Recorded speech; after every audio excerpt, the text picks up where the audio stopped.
मगाशी मी म्हटलं म्हणजे न्यू एज्युकेशन पॉलिसी आली सर, नवीन शैक्षणिक धोरणात सांगितलं 7 पानाचं होतं, तेवढी 7 पानं लोकांनी वाचली सोडून दिली. शिक्षण संस्था चालकांनी सुद्धा तेवढीच 7 पानं वाचली. आता 732 पानांचं डिस्क्रिप्शन आलंय आणि त्यात सांगितलं की इयत्ता 6वी पासून व्होकेशनल ट्रेनिंग कंपल्सरी.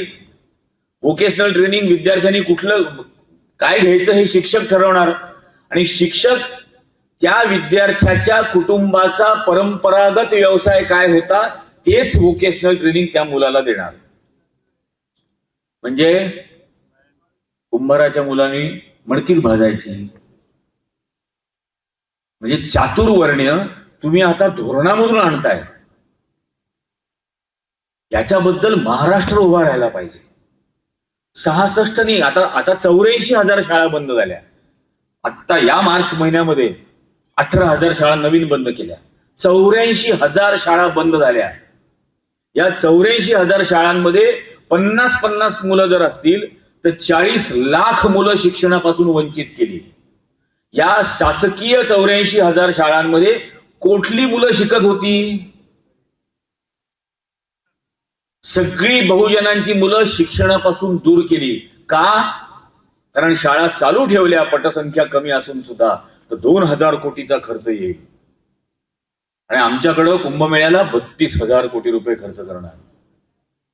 32,000 कोटी. त्या 84,000 शाळांमधले 4 लाख शिक्षक बेरोजगार केले. त्या 4 लाख शिक्षकांच्या बायका लाडक्या बहिणी, त्यांना 1,500 रुपये. म्हणजे मी जे म्हणतोय शिक्षणावर हल्ला ते सतत हे लक्षात घ्या, हा बहुजनांच्या शिक्षणावरचा हल्ला आहे.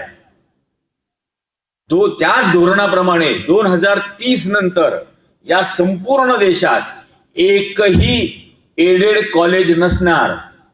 सर्व एक तर ऑटोनॉमस असतील नाही तर प्रायव्हेट असतील. कोणाला शिक्षण परवडेल? ज्या शिक्षणाचा आटापिटा म्हणजे शिक्षण मिळावं यासाठी महात्मा फुले, सावित्रीबाई फुले, बाबासाहेब आंबेडकर यांनी जो संघर्ष केला, नाटापिटा केला, तो सगळा एका मिनिटात धुळीत मिळवला जाणार.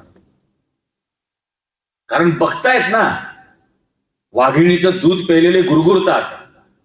हे बघितलं, हे JNU मध्ये पाहिलं, जामिया मिलियामध्ये पाहिलं, सगळ्या ठिकाणी बघितलं आणि मग तेच बंद करायचं. मग तिथं यांचं मनुस्मृतीचं भेसळीचं दूध आम्हाला नामंजूरच आहे ना. ते आम्हाला भीमस्मृतीच हवी. संविधान तुमची मनूची स्मृती नको.